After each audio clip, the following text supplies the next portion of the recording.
Okay, pakita natin kung paano natin na-assemble sa madaling paraan.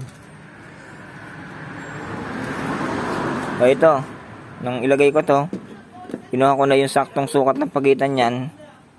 Tapos kumuha ako ng dalawa na ito, tinutukod ko lang dyan yan. Yan, tinutukod ko lang dyan yan. Yan. Tukod. Yan. Yan, tukod. So, ganyan ang ginawa ko. So, nung naitukod ko dyan yan, i-ribit ko dyan. Yan, pati doon, i-ribit ko din dyan. Yan. Wala tayong bracket na ginamit. Puro rivet lang at saka nakapakain siya. Tapos ganito ang itsura niya.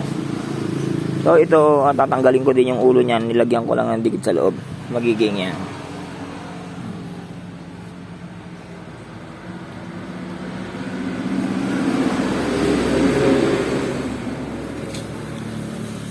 So, ito yung ating 1 by 1.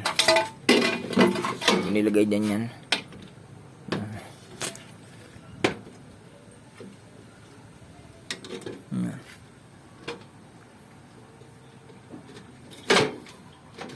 Yan. Kaya may dam ito, sliding kasi ang pinto niya. O, ayun yung pintuan niya. So, ganyan lahat. Ito yung isa.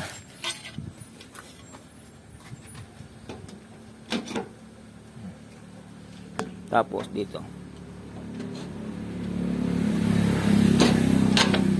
Yan. So, matibay yan. Kaysa doon sa puro bracket. Matibay din naman talaga yung may bracket. Kaso lang, puro tutok. Tutok lang kasi yun. Ito kasi, naka-self bracket ito, nakapatong. Ganyan lahat. Pati ito.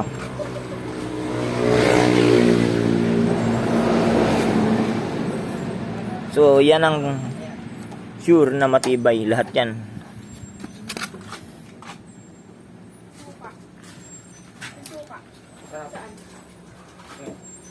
Ay, sarap yan.